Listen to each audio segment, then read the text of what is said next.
Bonjour à tous, bonjour, cette vidéo est à destination des 5e 4 uniquement.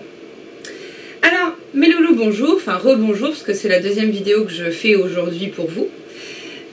Nous allons nous concentrer sur la suite du cours, sur le chapitre 2. Donc, pour vous expliquer un petit peu, je vais faire un petit rappel de ce qu'on a fait avant confinement et de ce qu'on va faire là, juste après cette vidéo, ce que vous allez faire là, juste après cette vidéo. Allez, c'est parti.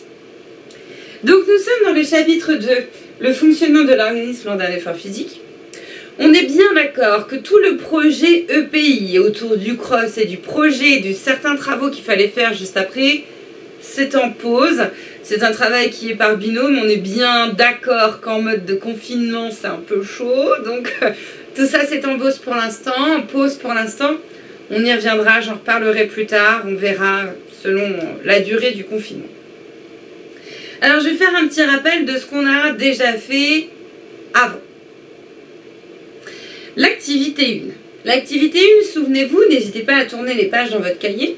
L'activité 1, souvenez-vous, c'était concernant les besoins des muscles. Alors, les besoins des muscles, au repos comme en activité, finalement, sont les mêmes, mais en activité, il va y avoir plus de besoins parce qu'il y a la fabrication de plus d'énergie pour pouvoir faire l'effort physique.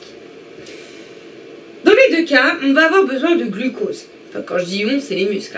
On va avoir besoin de glucose, donc du sucre, du dioxygène O2. Ce glucose et ce dioxygène va être apporté par la circulation sanguine, le sang, par l'intermédiaire de capillaires sanguins, donc des tout petits vaisseaux sanguins, exactement de la même quantité, regardez vos cheveux, qu'un cheveu, un seul. Donc, vous voyez que c'est très très fin.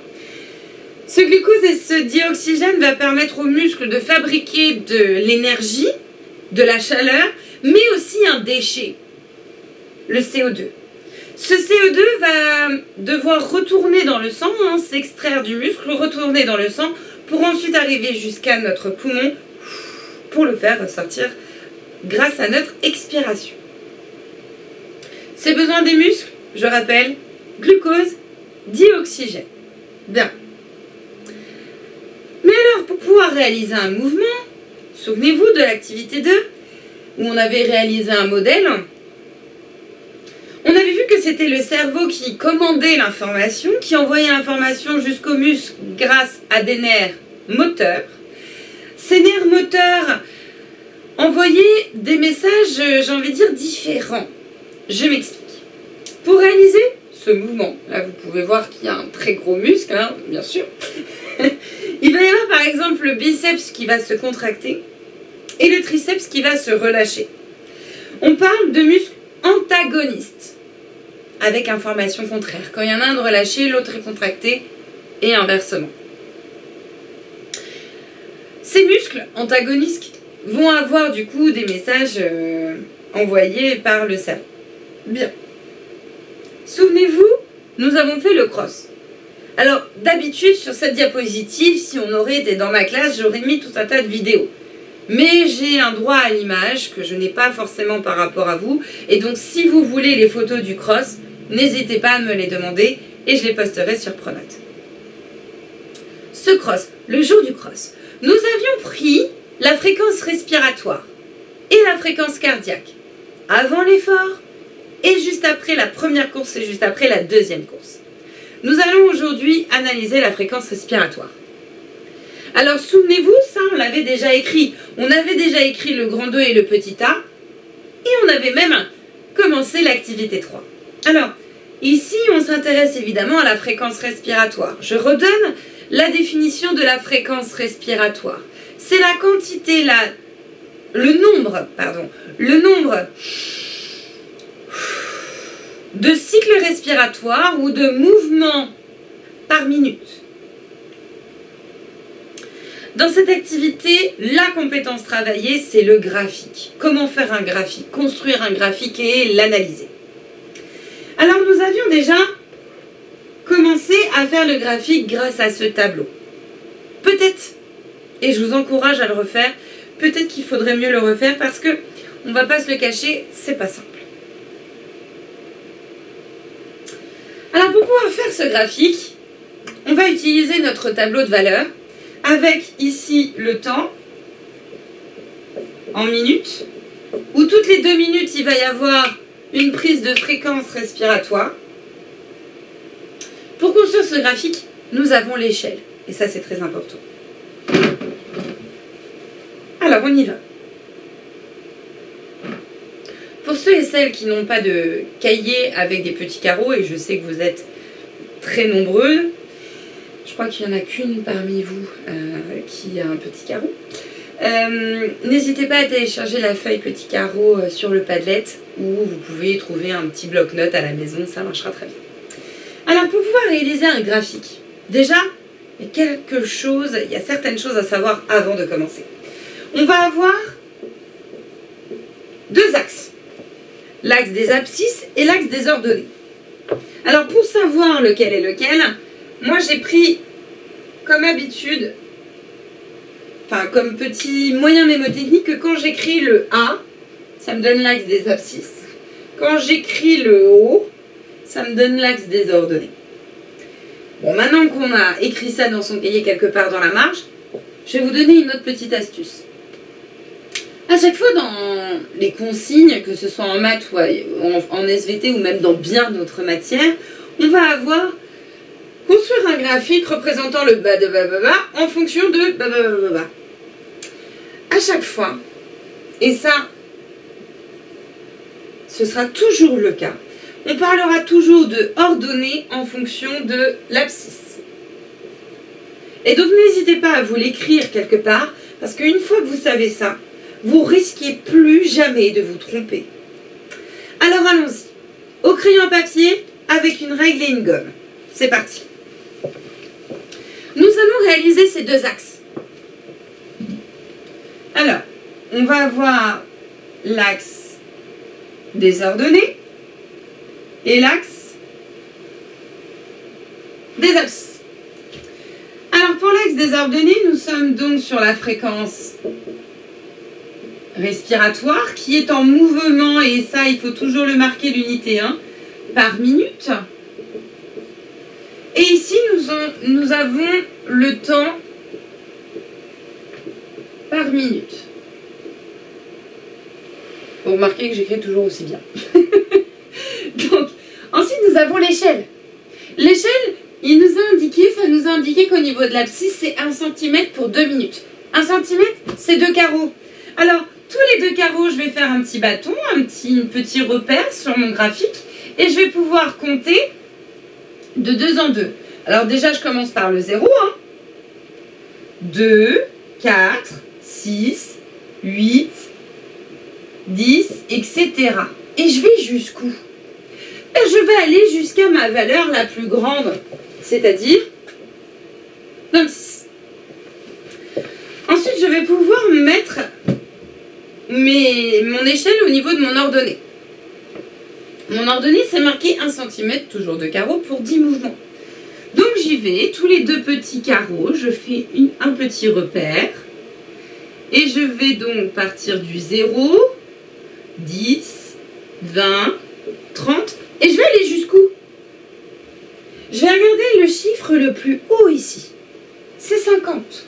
Donc je vais aller jusqu'à 50. 40, 50.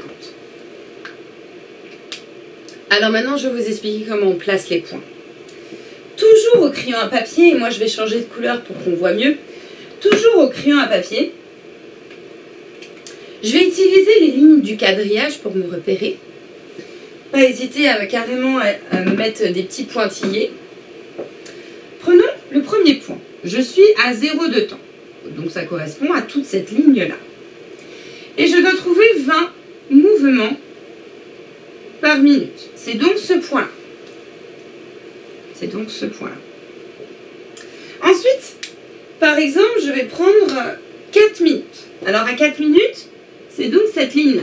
Cette ligne-là correspond à 4 minutes. Et à 4 minutes, je vais avoir 20 mouvements respiratoires par minute. Le point est donc l'intersection de mes 2 repères. 4 minutes, 20, et donc le croisement, c'est le point que je vais devoir placer.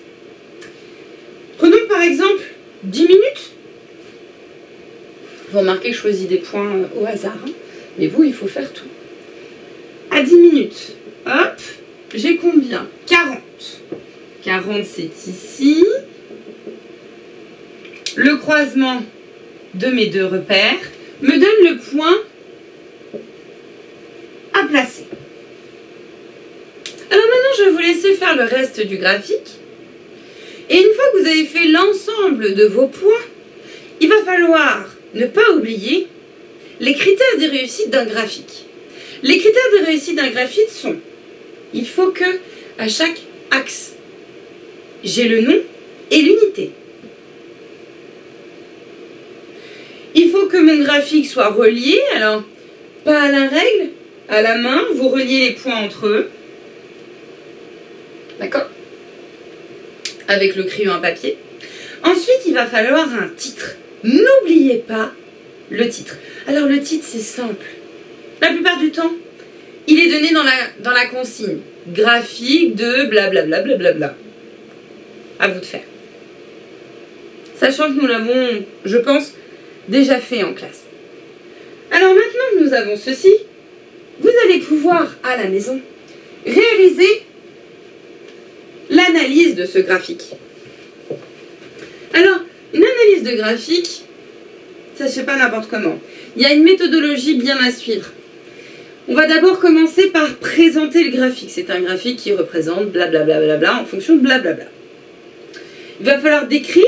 Je vais avoir une première partie de temps à 30 minutes où ma fréquence respiratoire est stable. Je vais ensuite avoir une partie de temps à 30 minutes où ma fréquence respiratoire augmente de temps à temps. Important de donner des chiffres, jeunes gens. J'en déduis quoi et j'en conclus quoi? Alors, à vous de jouer. En fonction de ce graphique, il va falloir du coup faire l'analyse de celui-ci. Ce sera donc le travail que vous aurez à réaliser pour la prochaine fois, donc à peu près la semaine prochaine. Il faudra donc terminer, éventuellement refaire le graphique, pour ceux qui l'avaient déjà terminé en classe, refaire le graphique et réaliser la question 2 de l'activité. Jeunes gens, je vous encourage à mettre sur pause sur cette vidéo s'il y a des choses, par exemple pour le graphique, qui ont été trop vite ou vous avez besoin de prendre votre temps, etc. N'hésitez pas à mettre sur pause, à écrire sur votre cahier en même temps. Sachez que toutes les informations sont également sur le Padlet. Si vous n'aviez pas le temps d'écrire le cours, par exemple, sachez qu'il y a une version PDF sur le Padlet. L'activité est aussi sur le Padlet. Bref, n'hésitez pas à aller sur le Padlet qui est un complément de cette vidéo. Cette slide, cette diapositive là sera sur le Padlet. Et en dessous, il y aura la possibilité d'effectuer des échanges via des commentaires ou sur Pronote. Si vous avez des difficultés, n'hésitez pas. Jeunes gens, je vous encourage également à prendre en photo votre travail de la question 2 et me l'envoyer par mail. Car oui, jeunes gens, je tiens toujours ma fiche de progrès. Alors, les croix parce qu'un tel ou un tel n'a pas son cahier, on est évident que vous êtes à la maison où il n'y a pas de chance que vous l'oubliez. Mais voilà, pour tout ce qui est progrès, je continuerai à vous en donner, sachant que ça fait des petits points bonus pour la fin du trimestre. Bon, jeunes gens, je vous souhaite un bon travail. Prenez soin de vous.